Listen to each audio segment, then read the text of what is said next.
안녕하십니까 여러분. 오늘은 8월 들어 첫 번째 맞이하는 주말 8월 7일 금요 예배의 시간입니다. 오늘 금요 말씀의 시간을 맞이해서 저는 누가복음 21장 34절부터 36절의 말씀을 가지고 스스로 조심하라라는 그런 제목으로 하나님의 은혜를 나누기 원합니다.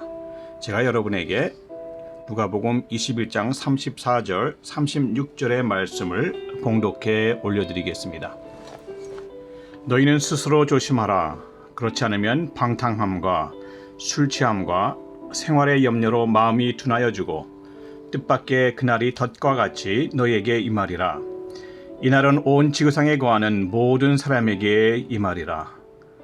이러므로 너희는 장차 올 이 모든 일을 능히 피하고 인자 앞에 서도록 항상 기도하며 깨어 있으라 하시니라. 지난주 금요 예배 말씀을 통하여 저희는 그 가지가 연하여 잎사귀를 내면이라는 그러한 제목으로 마태복음 24장의 말씀들을 살펴보면서 오늘날 우리들이 살아가고 있는 현재의 시대적 상황들이 무화과 나무가 잎사귀를 내면 여름이 다가온 것을 알 수 있는 것과 같이 주님이 미리 말씀하여 주신 그 말세의 징조들이 오늘날 그대로 우리의 삶 가운데에 이루어지고 있음을 깨달으면서 이제 주님 다시 오실 그 재림의 날이 바로 지척에 매우 가까이 와 있음을 뼛속 깊숙이 실감할 수 있었습니다. 그러므로 우리가 정신 차리지 못하고 계속하여서 그저 외형적인 종교인으로서의 껍데기 삶에만 정신이 팔려 눈에 보이는 행위의 결과들을 가지고 자기의 나의 의로 만족을 삼는다면 우리들은 하나님께서 그리스도 예수를 통하여 믿음의 선물로 주시기로 그렇게 작정하신 영원한 생명의 놀라운 구원의 감격을 제대로 누리지 못하게 될 것입니다. 그 이유는 구원이란 단지 우리 마음의 뿌듯한 그러한 성취감이나 우리들이 자유로 가지는 믿습니다 라는 그러한 믿음의 확신으로 얻어지는 것이 아니라 하나님의 절대 주권, 즉 예수 그리스도를 믿는 우리들의 믿음을 하나님의 의로 인정해 주시는 하나님의 절대적 주권에 의하여서 얻어지게 되는 것이기 때문인 것입니다. 마지막 날은 어떠한 날입니까? 그날은 우리 성도들의 믿음이 하나님 앞에서 확인되는 날이며 주님이 다시 오시는 구원의 날인 반면에 그날은 세상 사람들에게는 심판과 대환란의 저주의 날이 될 것입니다. 오늘은 마태복음 24장과 병행장이 되는 또 다른 공간복음인 누가복음 21장 중에서 34절부터 36절의 말씀을 가지고 스스로 조심하라라는 제목의 예수님의 재림을 준비하는 우리 성도들이 어떠한 삶을 살아야 하는지를 살펴보기 원합니다. 누가복음 21장 34절은 이렇게 말씀하십니다. 너희는 스스로 조심하라. 그렇지 않다는 건 무엇이죠? 스스로 조심하지 않으면 방탕함과 술 취함과 생활의 염려로 마음이 둔하여지고 뜻밖의 그날이 덫과 같이 너희에게 임하리라. 우리 성도들에게는 하나님 주시는 구원의 날이 되는 그날이 뜻밖의 어느 날 갑자기 아무런 사전 예고도 없이 한밤중에 드는 그러한 도둑과 같이 하나님의 진노의 날, 세상 심판의 날이 되어서 우리에게 임할 수 있다는 것입니다. 방탕함과 술 취함과 생활의 염려, 이러한 단어들은 우리 성도들에게는 전혀 어울리지 않는 그러한 단어들인데도 불구하고 이러한 세상적 단어들이 성도들 삶 가운데에 해집고 들어오는 그 이유는 무엇일까요? 우리들이 믿음 가운데에 스스로 조심하지 않으므로 세상에 속아 미혹됨으로 마치 사냥꾼의 울무에 걸려든 새와 같이 사단의 덫에 걸려들게 됨으로써 승리와 기쁨의 구원의 그러한 날이 되어야 할 축복의 그날이 심판의 날이 될 수도 있게 되는 것입니다. 그러므로 우리들은 첫째로 멸망으로 인도하는 사단의 그러한 덫에 걸려들지 않기 위해서 스스로 조심하여야 하는 것입니다. 우리들이 스스로의 삶을 돌아보아 살핌으로 믿음을 잃지 않을 뿐 아니라 조심하지 않는다면 우리는 그토록 소중한 믿음을 잃게 되는 것입니다.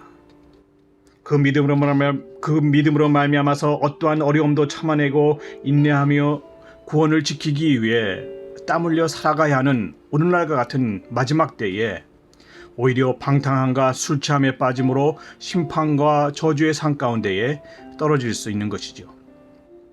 이는 우리들 눈에 보이는 말세의 징조들과 삶들이 그리 만만치 않다는 것을 보여줍니다. 그러한 말세의 징조들은 세상 사람으로서는 견디기 힘든 어려운 시험과 환난이 될 것이며 하나님의 은혜와 도우심 없이는 우리들은 믿음을 저버리고 바로 눈앞에 일어나는 참기 어려운 극심한 고통의 삶을 어떻게든 모면해보고자 마귀에 속아 쉽사리 방탕과 술 취함에 빠져들 수 있는 것입니다. 또한 계시록의 예언처럼 말세에는 믿음을 지키려 손이나 이마에 짐승의 표 666을 받지 않는 성도들에게는 매매가 허락되지 않습니다. 하루 이틀은 그럭저럭 견딘다 해도 그러한 날이 몇 달, 아니 수년을 계속하여 일어난다면 과연 우리들은 그 모든 것을 이겨낼 수 있을까요? 믿음을 지킬 수 있겠느냐 이 말씀인 것입니다. 경제활동이 전혀 허락되지 않으므로 성도들은 단 하루도 생존하기 힘든 극한 어려움 속에서 생활의 염려로 인해 마음이 둔하여져 그러므로 그러한 상황 속에서 자신의 의지와는 상관없이 믿음을 저버리고 방탕한 생활 속에 빠져들 수 있는 것입니다.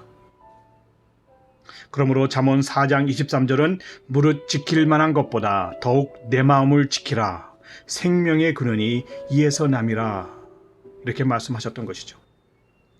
또한 마가복음 4장 19절에는 말씀을 마음에 받았으나 말씀이 없는 것이 아니고 우리가 말씀을 마음에 받았다는 것이죠.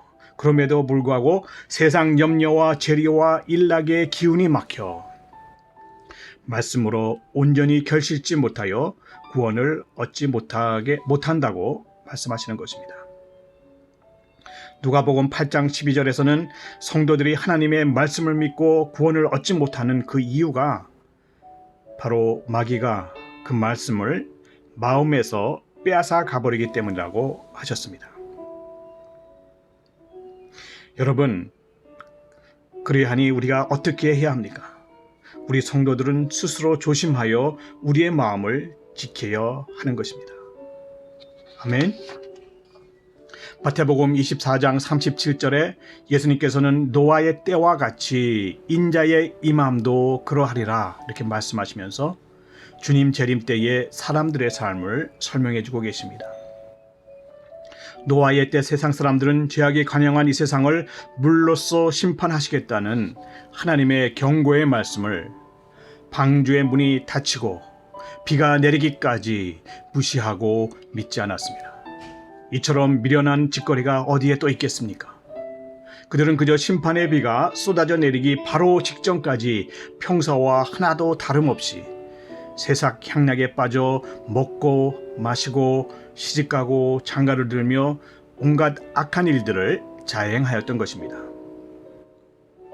내 생명이 위태한 가운데에 먹고 마시고 시집가고 장가가는 것이 뭐 그리 중요합니까? 세상 향락에 빠져 먹고 마시고 시집가고 장가가는 것은 세상이 추구하는 가치관을 말해줍니다. 그러하기 때문에 구원의 약속의 말씀을 소유한 성도들이 따라가야 할 삶은 아닌 것이죠. 하지만 우리들의 마음을 삼가 조심하여 지키지 아니한다면 우리들도 세상 사람들과 하나 다를 것 없이 그들과 똑같은 삶을 살 수밖에 없는 것입니다. 세상 사람들과 성도들의 다른 점은 단지 1mm도 안 되는 마음 한 장 차이일 뿐인 것입니다. 마음 가운데에 하나님의 말씀을 믿음으로 간직하느냐 안 하느냐의 차이인 것이죠. 성도들은 하나님의 말씀을, 세상 사람들은 세상 가치관으로 꽉 차 있는 거짓들을 그 마음에 간직하는 것입니다. 하나님의 말씀을 경홀히 여겼던 그러한 세상의 종말은 어떠하였습니까? 하나님의 말씀을 경외함으로 순종하였던 노아의 8가족 외에는 땅에 기식이 있는 모든 사람들은 물심판으로 인한 멸망 가운데에 그들이 그토록 중히 여겼던 귀중한 생명을 오히려 잃게 되었습니다. 우리들이 더욱 정신 차려야 하여야 하는 그러한 이유는 앞으로 세상에 다가오는 심판은 노아 때의 물심판이 아니라 이와는 비교가 되지 아니하는 극심한 불심판이 임할 것이기 때문입니다. 노아 때 대홍수의 심판이 얼마나 대단했습니까? 온 세상의 지각이 다 변형되어지는 그러한 큰 홍수였지 않습니까? 뉴스를 보니 엊그제 수요일에는 레바논의 베이루트 항구에서 비료 생산용으로 보관 중이던 그 화학 물질 암모니움 니트레이트의 원인을 알 수 없는 화재가 일어나 커다란 폭발 사고를 일으킨 것을 볼 수 있었습니다. 원인 모를 화재로 인해서 갑작스레 일어난 그 폭발로 인해서 반경 5, 6마일 내의 모든 건물들은 무너져 내리고 파괴되었습니다. 그리고 그 폭발의 진동이 얼마나 컸던지 240km나 떨어진 그 섬나라 키프로스에서도 그 폭발음이 들릴 정도였다고 합니다. 이처럼 어마어마한 위력의 폭발로 인해서 30만 명의 이재민들과 그리고 수천 명에 달하는 사상자와 부상자들이 속출하였던 것이죠. 이는 아무도 예견하지 못한 갑작스러운 사고였습니다. 진짜 도둑이 임한과 같이 갑작스레게 몰아닥친 폭발의 대참사가 앞일을 전혀 예상치 못하고 평상의 생활을 즐기던 수많은 베이루트 시민들을 혼비백산하게 만들었습니다. 아무런 준비 없이 갑작스레 맞이하게 되었던 대참사, 수많은 사람들이 예상치 못했던 갑작스러운 폭발로 인해 목숨을 잃었고 부상을 당했으며 하루아침에 집을 잃어버렸습니다. 그들 중에는 결혼사진을 찍으며 행복의 순간을 만끽하던 하얀 웨딩드레스를 입은 신부도 있었습니다. 마치 원자포탄이 터지는 것처럼 버섯구름을 일으키며 휘몰아치는 그러한 후폭풍을 피하기 위해서 혼비백산 비명을 지르며 건물 안으로 급히 몸을 피하는 등 그야말로 난리도 아니었던 것이죠. 하나님 진노의 불심판은 이번 베이루트에서 갑작스럽게 사람들에게 임하였던 대폭발의 사건과는 비교도 안 될 것입니다. 이번 폭발이 강도 4.5의 지진과 맞먹는 그러한 세계로 마치 히로시마에 떨어졌던 원자폭탄의 15분의 1의 의력으로서 베이루트 인근을 뒤흔들었다고 하는데 하나님의 때에는 이보다 훨씬 심한 그야말로 천지를 뒤집어 엎는 천지개벽이 있게 되는 것입니다. 그와 같은 하나님의 심판의 날에는 하나님의 긍휼하심을 얻어 구원을 받지 못하는 자들은 이 세상 모든 것을 태워 소멸하는 영원히 타오르는 극렬한 불못에 사단과 함께 던져짐으로 멈추지 않고 끝없이 계속되는 극심한 고통 가운데에 영원한 심판의 삶을 살게 되는 것입니다. 그러한 삶은 생각조차 하고 싶지 않은 비참하고 참혹한 영원한 저주와 심판의 삶인 것입니다. 그러므로 우리들은 특별히 스스로 겸비하여 조심하여서 심판의 불 가운데에 떨어지지 않고 하나님이 은혜로 주시는 구원을 받을 만한 그러한 믿음을 끝까지 지켜야 하는 것입니다.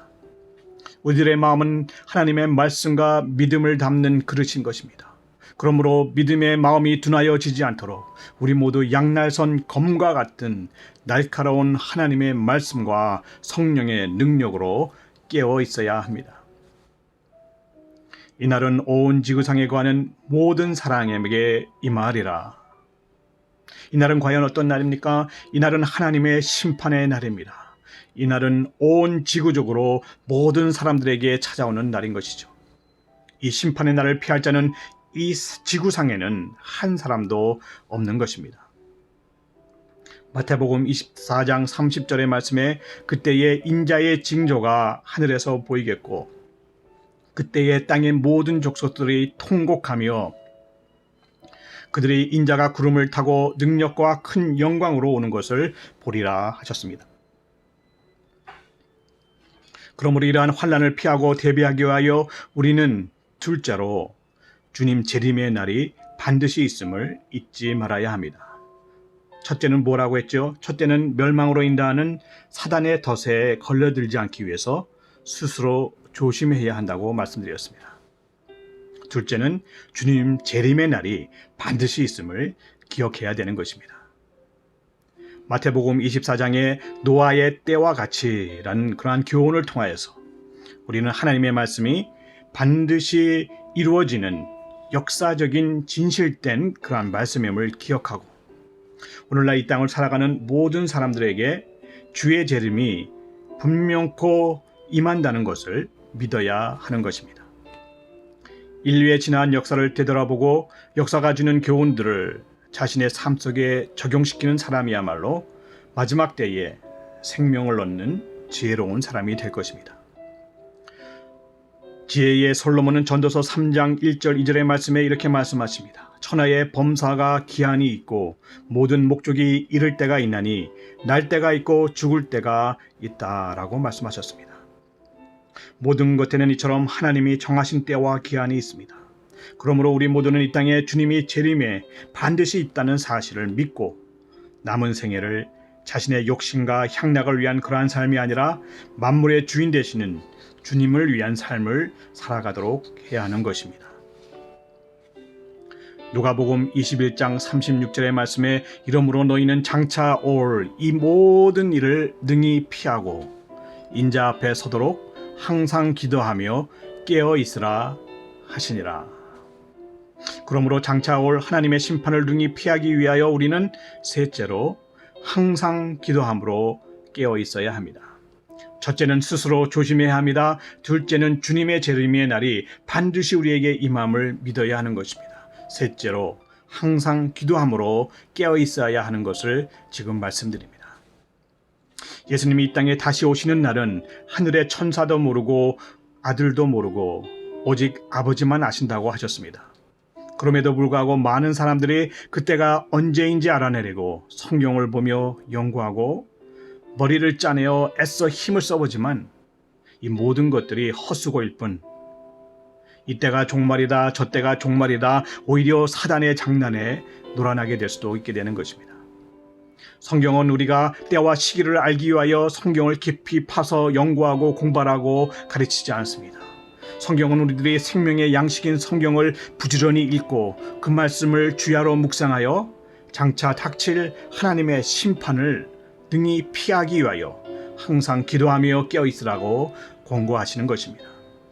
우리가 항상 기도함으로 깨어있을 때에 우리는 하나님의 심판을 피하되 가까스로 피하는 것이 아니라 능히 피할 수 있게 되는 것입니다. 이는 우리 하나님께서 우리들이 시험당할 때에 능히 피할 길을 내시는 하나님이시기에 그러합니다. 하나님께서는 심판의 비를 내리시기 전에 방주의 문을 활짝 열어놓으셨습니다. 노아가 어떻게 세상에 닥친 하나님의 심판에서 구원함을 받을 수 있었습니까? 노아는 하나님 앞에서 경건하며 의로우며 깨어있어 하나님의 명령에 복종하였고 곧 임박한 하나님의 때를 믿음으로 준비하며 기다렸습니다. 노아는 하나님을 경외함으로 하나님 말씀에 절대 순종하였던 의인이었던 것입니다. 그러한 노아에게 하나님께서는 어떠한 피할 길을 내셨습니까? 120년이라는 짧지 않은 오랜 세월 동안에 세상 사람들의 손가락질을 받으면서도 노아로 하여금 믿음 잃지 않고 하나님의 명령을 따라 홍수 가운데 구원을 얻게 할 그러한 방주를 짓게 하셨던 것입니다. 하나님께는 이처럼 다 계획이 있으셨던 것이죠. 그렇다면 우리가 어떻게 구원함을 받습니까? 구원 계획을 가지고 계신 하나님 아버지를 믿기만 하면 되는 것입니다. 우리를 위한 하나님의 구원 계획은 바로 하나님의 외아들 예수 그리스도의 십자가를 통하여서 우리들의 모든 죄를 사하여 주시고 우리를 대신하여 십자가에 죽으신 후에 그 죽음 가운데서 다시 부활하심으로 우리로 새 생명을 얻게 하시는 귀한 복음입니다. 그러므로 우리가 새 생명을 얻기 위해서는 예수 그리스도의 십자가의 부활의 복음을 마음에 믿고 예수 그리스도를 우리 삶의 주인으로 모셔 영접해 드려야 하는 것입니다. 말씀의 결론을 맺겠습니다. 이처럼 홍수의 때 세상의 끝날에 있을 하나님의 심판을 피하기 위하여 우리들은 깨어 있어 준비하고 있어야 하는 것입니다. 너희는 스스로 조심하라. 그렇지 않으면 방탕함과 술 취함과 생활의 염려로 마음이 둔하여지고 뜻밖의 그날이 덫과 같이 너희에게 임하리라. 이날은 온 지구상에 거하는 모든 사람에게 임하리라. 이러므로 너희는 장차 올 이 모든 일을 능히 피하고 인자 앞에 서도록 항상 기도하며 깨어 있으라 하시니라. 오늘날 우리는 언제나 언제 주님이 다시 오실지 그런 모르는 말세 중에 말세의 시대를 직접 통과하며 걸어나가고 있습니다. 하루아침에 하루하루의 삶 가운데에 들려오는 그 말세 징조의 소식들로 인하여서 더욱 마지막 때임을 실감하며 살아나가는 세대인 것이죠. 오늘날과 같이 수많은 마지막 때의 징조들을 이처럼 한꺼번에 쏟아부어 힌트들로 보여주심에도 우리들의 다친 눈꺼풀이 떠지지 않고 깨닫지 못한다면 정말 소망 없는 삶일 것입니다. 우리가 아무리 무디다 하여도 그리 무딜 수는 없겠지요. 세상이 어수선합니다. 하지만 이것이 말세의 심판의 결정판은 아직 아닌 것입니다. 그저 맛배기 예고편에 불과한 서막에 불과합니다. 그러므로 오늘날의 하늘이 무너지고 땅이 흔들리는 환난 소식에 정신줄을 벌써부터 놓으면 안 되는 것입니다. 맨 정신으로는 도저히 당하여 이겨낼 수 없는 이제껏 듣도 보도 못한 극심한 환난의 날이 곧 뒤를 이어 닥칠 것입니다. 때가 너무 늦어 후회도 소용없기 전에 방주의 문이 닫히기 전에 바짝 정신 차려 기도하며 항상 깨어 있어야 합니다. 그날 그때는 하늘의 천사도 모르고 아들도 모르고 오직 하나님만 아신다고 하셨습니다. 그러므로 우리는 남은 인생을 덧없이 살아서 자신의 정욕만 만족시키는 그러한 삶을 살아가서는 안 되겠습니다. 우리 모든 성도는 앞으로 하나님 앞에서 그동안 하나님이 우리에게 맡겨주신 하나님의 일들을 어찌 수행하여 왔는지, 얼마나 많은 열매를 맺어 수확하였는지 마지막 회개 결산을 마쳐야 할 포도원의 일꾼, 청지기임을 기억하여야 합니다.